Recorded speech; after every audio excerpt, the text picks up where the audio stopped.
friend, welcome to day 17 of our watercolor tip a day series for World Watercolor Month. Today we're playing with alcohol to make cool blooms and textured effects in watercolor. So let's experiment.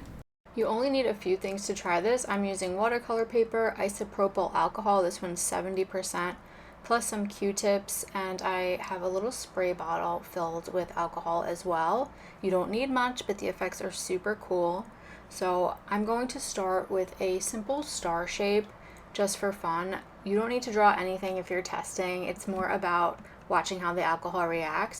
If you do want to learn more about painting wet into wet techniques, I have a whole lesson on that you can check out. So I'm just filling that entire star shape in with water. I'm not using like a huge puddle here. You don't want too much water.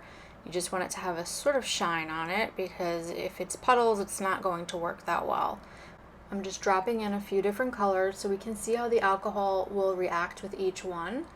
And we're just going to stop when we feel happy. So now I'm just going to pick up a Q-tip and I'm just going to start sort of tapping it, and you can even press it into the paper and we can see what happens. So you can see the alcohol is pushing the pigment away, creating these really cool soft little bursts or rings.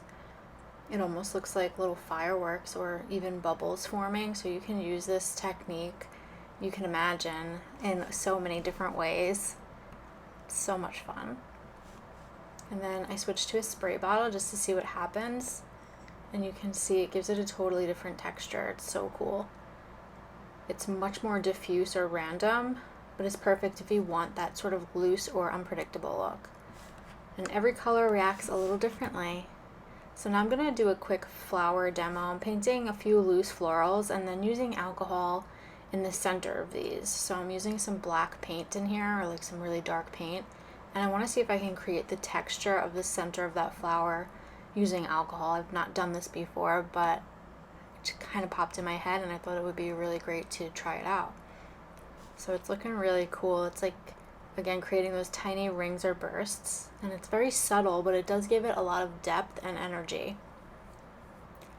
I'm just going to keep playing, and then I want to see like different colors, how they react, because as we've talked about in previous lessons, not every watercolor is created the same. So there's going to be different effects on different colors, and that's what we're trying to do here. We're just experimenting and seeing what happens. I put a little alcohol on my brush to see if I could still paint with it after it was dry, and it really didn't do much. This one it's working a little bit. It really does work really well on the wet watercolor. But I'm going to try that again with the brush here. So I really like these centers. So much fun. And this brush I don't really care about, so I'm using alcohol. Look how cool that looked in the leaves. You can literally paint with the alcohol if you do it quickly. But I'm assuming that alcohol will dry out the bristles, so I'm not using one of my really nice brushes. Now that this star shape is dry, I want to head back to that and try to layer on top of it. So I'm painting over it again, and I'm going to add more alcohol. And you can create some really interesting textures this way, especially if you shift the color. So before, like, the bottom was a little bit white, and then I'm sort of trying to see if I can pick up and do more layers, and I want to deepen this up a bit and get more of a textural element here. So yeah, this is all about experimenting. So I found that it works better in these darker colors if you really want that contrast. And it's very subtle. You can't really see it that well on camera. At the end I'll do a nice zoom in and you can see all the different color shifts and how the edges soften and sort of shift. It's just very beautiful. But yeah, this technique is all about playing and experimenting. Different papers, colors, and tools will change the outcome.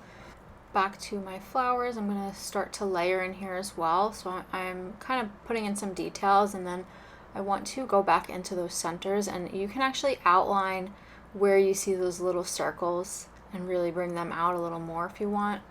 And I'm just going to deepen up the center here.